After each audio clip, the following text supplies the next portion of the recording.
So here I am out during the hurricane. I got a call for no AC. They had a couple of power spikes, I guess, and I've already tested this out. Everything. It looks like the compressor either has got something internally bad or something. Here's our inrush amps 153. Tested everything. There's our locked rotor. Amps at 153, 152. So for some reason that compressor, I checked everything. It's not shorted to ground. It ohms out all right, but it must be locked up or something must have happened to it. But electrically, I'm not sure, but it seems to test out good. But it locks right up and it trips the breaker. So looks like they'll probably be getting a new compressor under warranty. Cap's good, everything's good. So unfortunately, they're without no air. So we're changing on the compressor this morning, and I wanted to check it and make sure it didn't have any acid in it, which we don't, so that's good. So we're going to be getting new compressor, new wiring harness, new contactor, new capacitor, new filter dryer. I gotta have them shut off the cooling here because it's calling for cooling right now. We got the power off. This compressor's locked up mechanically. It kept tripping the breaker. So that's what we're doing. Start recovery soon here. Okay, compressor is out. This job's kind of a nightmare the way it is with this fence here. You know, the only walkway you got is behind that condenser, and you gotta lift that up. So I had to sweat that out of here and lift that up. I just got it out of there. Whew. So this compressor's a little over 2 years old. It was locked up mechanically, so that's why we're changing it out. Whew, that was a tough one, getting that out of there. If this fence wasn't here, it'd be so much easier job. Okay, new compressor is in. I'm gonna pour a trapper supply thing fell in there. I gotta get that out. New filter dryer is in. I just did a pressure test on it. I passed the pressure test. So I'm just blowing off my nitrogen now. And they'll be ready to get it in a vacuum. My vacuum pump's right here. As you can see, it's a pretty tight spot I'm working in. I mean, it's not very big and it's very difficult, but we're getting it done. Have to crawl back through here every time to get something. There's a bush there and it scratches you all up. So yep. New compressor is in.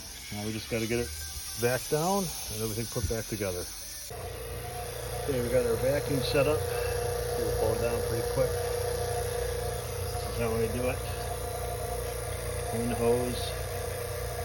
So it'll pull the whole system, and then it'll give us our micron gauge reading on the liquid line. Pull the suction, and that pulls the whole system. Now, like right now, we're pulling the whole system. We're pulling the compressor also. But you see how fast that's pulling down. So it'll take a little bit. I just started it. Been running for about a minute. So let it run. We'll see what we get down to. Okay, so we're all back together. New contactor. We're all wired up. Down to 604 microns. We're gonna pull a little more. And I'm gonna take a little water break.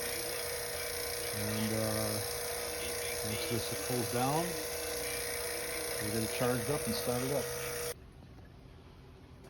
Okay, I had a rain delay, about a 45-minute rain shower. Now the sun's out again. Kind of clean up all my tools and get it in the truck. Charging it up right now. We pulled down to like 357 microns. So I wanted to get it charged up. I forgot the video, but we're charging it back up with the recovered refrigerant.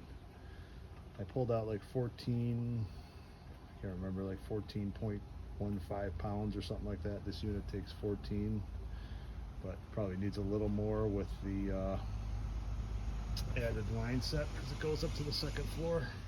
So we'll see once we get it all started up. So I'm at 11 pounds right now, just letting it dump in there on its own, and then hopefully we'll get this started up and get them cooling. We just started up and we're getting the charge back in. We're at 16.1 amps on the compressor, so we're still adding charge here.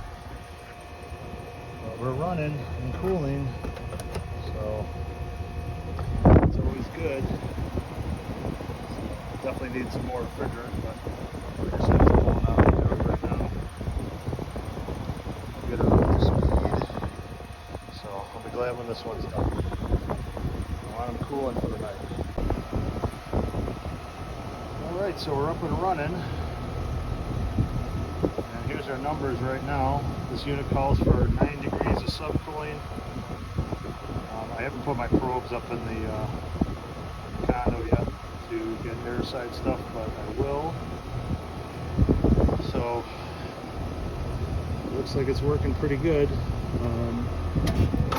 Amperage was 16.2 amps before when it was running, so we'll let this run a little bit and see if our subcooling comes up. I'll get some air probes upstairs and see how it's working. So we're getting there. We're at 8 degrees of subcooling. This calls for 9. I think I might leave it right there. It's really warm. It's up. It was 87. It's down to like 80. Let's see what the dry bulb. Well, that's the outlet. The other probe isn't reading up there from where I am, but it's at 8.1 subcooling right now. I think I may leave it right there. Overcharge this in case it's so warm in there. But it's up and running, they're cooling, they're happy. They'll be able to sleep good tonight. So give me the AC work. Give me a call. My name's Rob. I own Island Breeze Mechanical. 239-300-5978.